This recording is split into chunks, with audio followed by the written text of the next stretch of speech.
Hello, my dear ones. It's Auntie Grace again, sitting here by the window with my cup of tea, watching the leaves turn golden outside. Autumn always makes me think about change, how quietly it happens, how beautifully it hurts.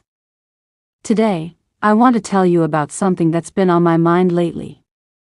It's about the time I realized that love doesn't always sound like we expect it to.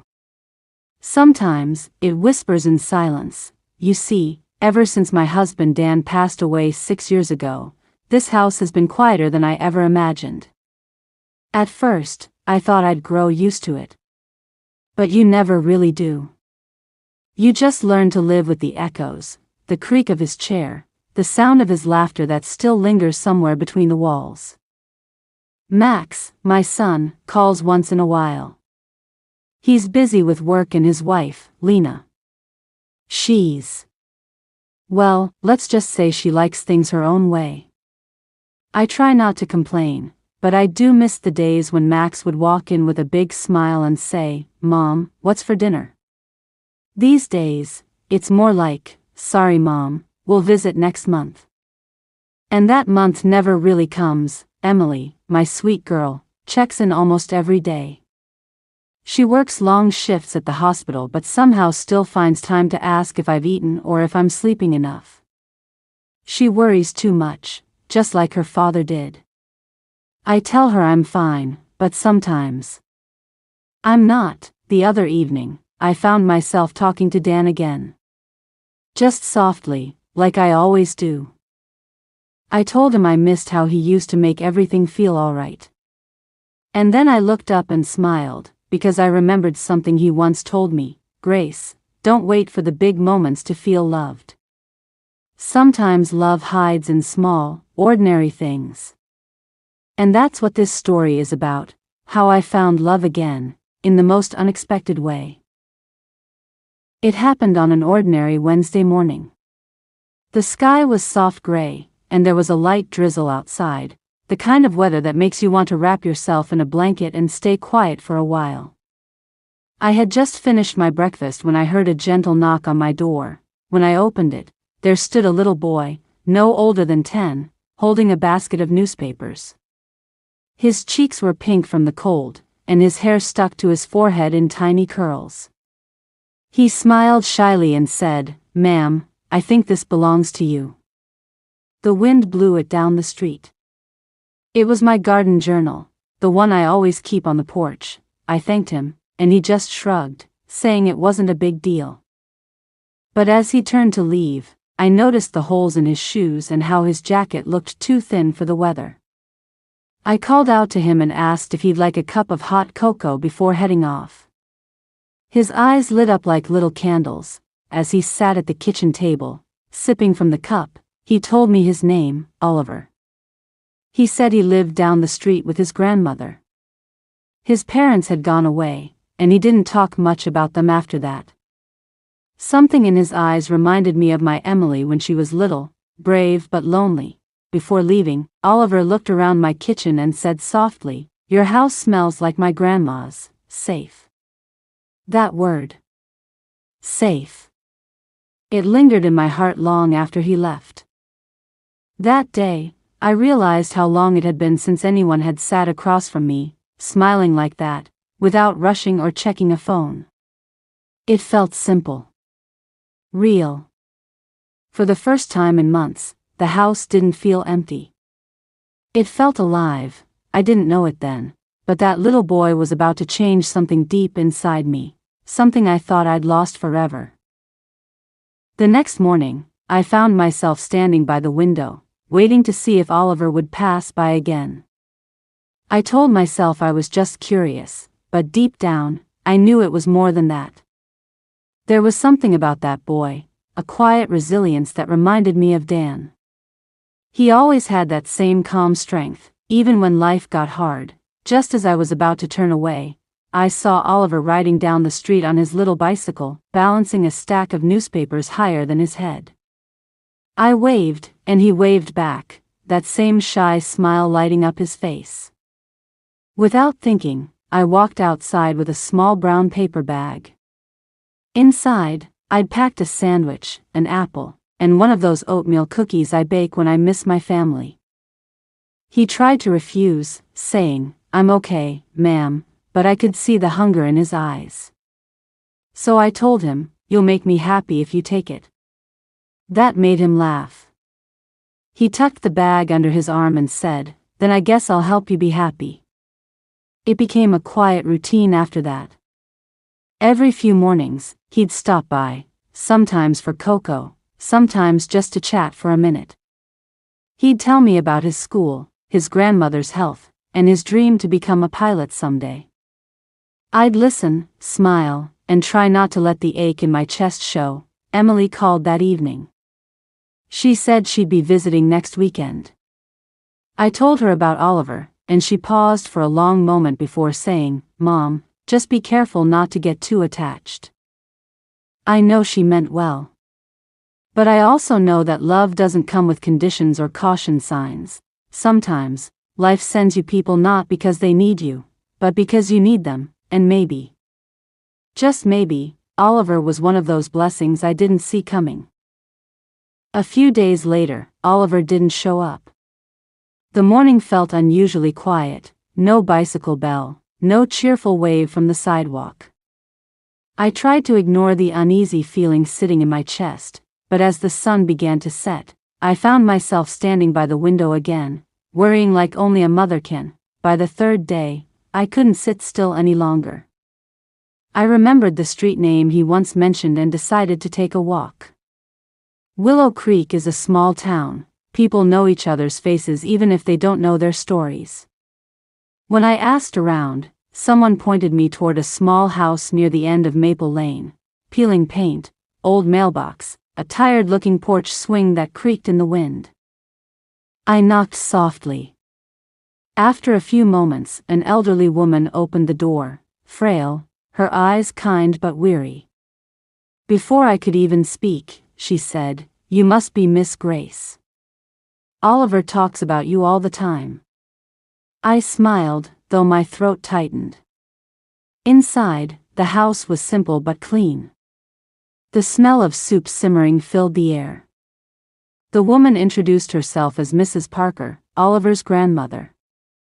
She told me she'd been feeling unwell lately, and Oliver had been taking care of most things, delivering papers, cooking meals, even helping her to the doctor when she could manage. As she spoke, I looked around the little living room, a few faded photos, a clock that had stopped ticking, and a small backpack on the floor. It broke my heart a little, seeing how much responsibility rested on such young shoulders. Before leaving, I pressed a small envelope into her hand, just a little grocery money. She tried to refuse, but I told her it was from a friend. Walking back home, I couldn't help but whisper to the sky, "Dan, I wish you could see this boy. You'd be proud of him too." That night, I couldn't stop thinking about Mrs. Parker and Oliver. I kept picturing that small living room, the stopped clock, and the quiet determination in Oliver's eyes. I knew that feeling, the kind where you carry more weight than your shoulders were meant to hold. I'd seen it in my students over the years. And I'd seen it in myself after Dan passed away. The next morning, I decided to do something I hadn't done in a while: cook a proper Sunday meal. The kind that fills the house with warmth before anyone even walks in. I roasted chicken, mashed potatoes with butter and thyme, and baked a small apple pie, just like Dan used to love. I called Emily and told her about my plan. She chuckled softly and said, "Mom, you're impossible. You can't help but mother the whole world." She wasn't wrong. But this wasn't just about charity, it was about connection. Something my heart had been missing for far too long. By noon, I walked over to Maple Lane with a basket of food and a note inviting them to lunch. When Sunday came, Oliver showed up in a neatly pressed shirt, holding a small bouquet of wildflowers. Behind him was Mrs. Parker, walking slowly but smiling wide. We sat together around my old oak dining table, the one Dan built decades ago. We talked about everything and nothing: school stories, old recipes, and how Willow Creek used to have a summer fair that people still remembered. The laughter felt different that day. Lighter. Real. As they were leaving, Mrs. Parker took my hand and said softly, "You remind me of the kind of kindness this world forgets too easily." When they left, the house didn't feel as empty anymore. For the first time in a long while, it felt like home again.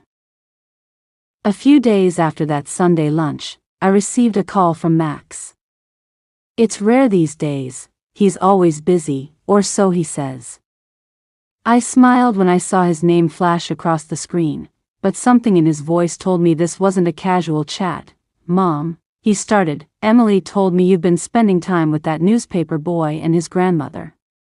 Is that true?" I laughed lightly, trying to ease the tension. "Yes, his name is Oliver. He's a good boy, Max, polite, hardworking, and kind. His grandmother's been sick, and they could use a little company." There was a pause.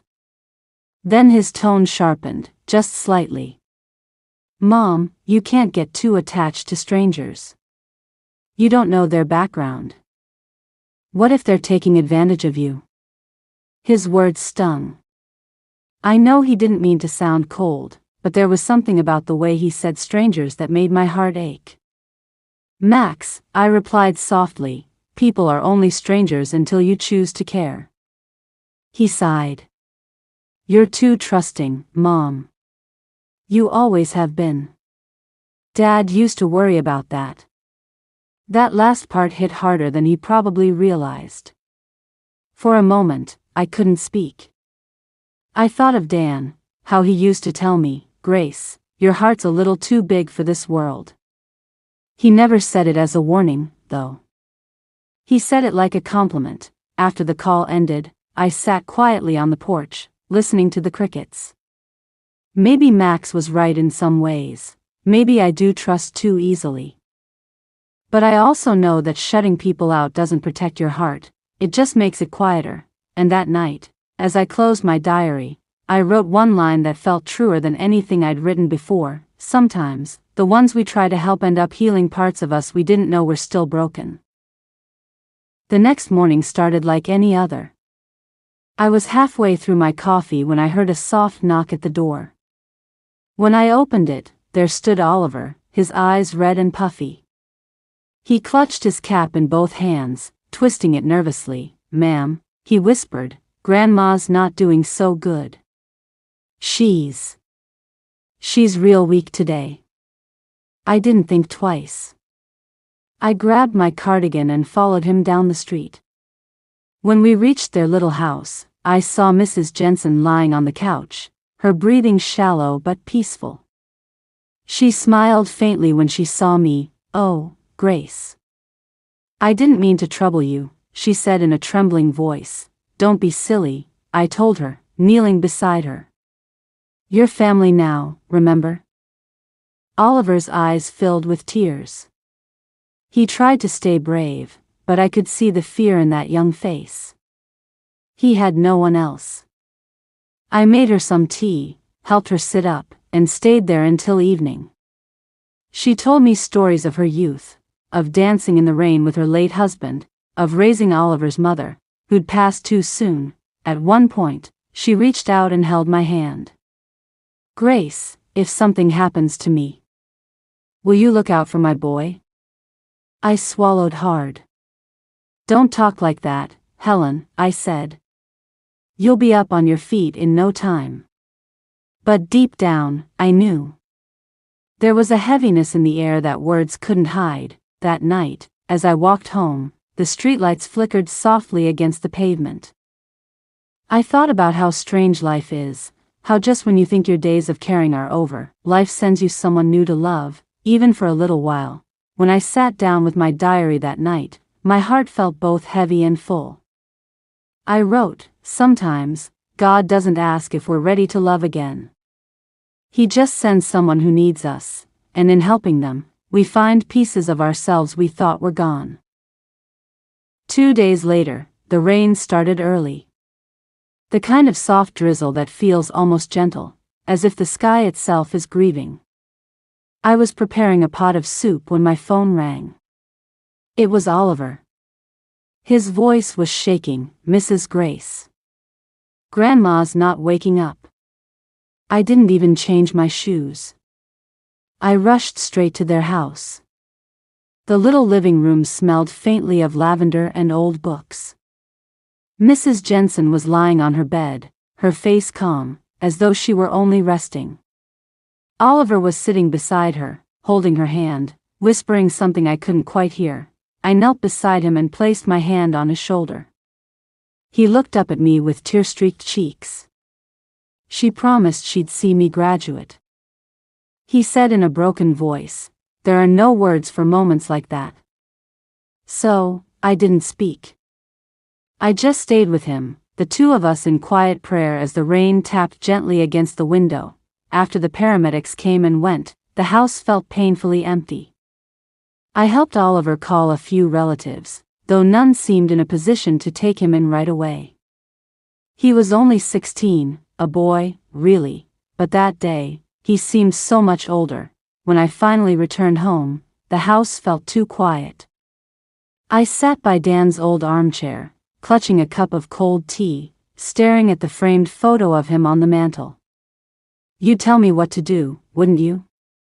I whispered. For a long while, I listened to the ticking clock and the faint hum of rain outside. And then, somewhere deep inside, I knew I couldn't let that boy face the world alone. That night, I opened my diary and wrote, "Grief has a way of finding us when we least expect it, but love always shows us where to go next." The next morning, the sun finally broke through after 2 long days of rain. I sat by the kitchen window, watching the light spill across the table. Everything looked calm, but my heart was still heavy. I couldn't stop thinking about Oliver. I called Emily first. "Sweetheart," I said, "Mrs. Jensen passed away yesterday." There was a long pause on the other end, and then her soft voice came through. "Oh, Mom. That poor boy." I hesitated. "He doesn't really have anyone now. His uncle said he might take him in, but it's all uncertain."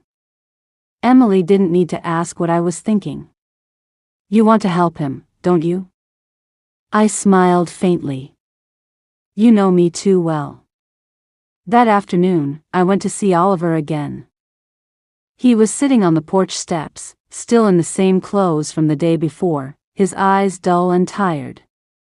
When he saw me, he tried to stand, but his body looked so small, so fragile under all that grief. "Oliver," I said softly, "you're not alone, sweetheart. We'll figure this out together." He nodded, but tears slipped down his cheeks again. I sat beside him and handed him a little brown paper bag. Inside was a sandwich, an apple, and one of Dan's old pocket watches.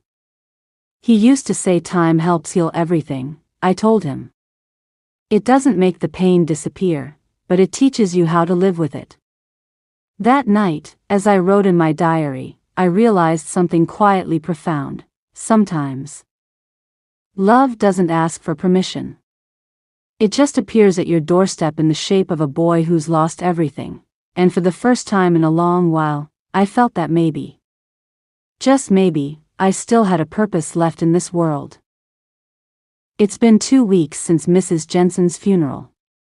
The house across the street still looks the same, but it feels emptier, like even the walls miss her voice. Oliver has been coming over most evenings after school. At first, he just sat quietly at the kitchen table while I cooked, lost, withdrawn, barely speaking. But slowly, day by day, I saw the light returning to his eyes. Yesterday, he helped me plant new flowers in the garden, daisies, Mrs. Jensen's favorite. When we finished, he stood there with dirt on his hands and said, "I think she'd like this." I smiled, wiping my hands on my apron. "She'd love it, Oliver. She'd be proud of you." Later that night, Emily stopped by. She watched him from the doorway for a while before whispering, "Mom, you've done it again." I laughed softly. Done what?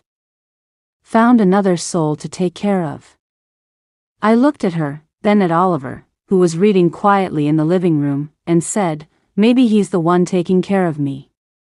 That night, as I sat at my desk writing in my diary, I thought of all the years I'd spent feeling invisible, the loneliness after Dan passed, the hurt from Max's distance, the quiet in this house that used to echo with laughter. And then I thought of Oliver's shy smile, the way he said thank you when I made him pancakes, and how the garden finally felt alive again. I wrote, healing doesn't always come from family by blood. Sometimes, it comes from the family life sends us when we least expect it. I closed my diary, looked up at the stars, and whispered to Dan, maybe this is what you meant, love. Maybe kindness is the only thing that keeps our hearts beating.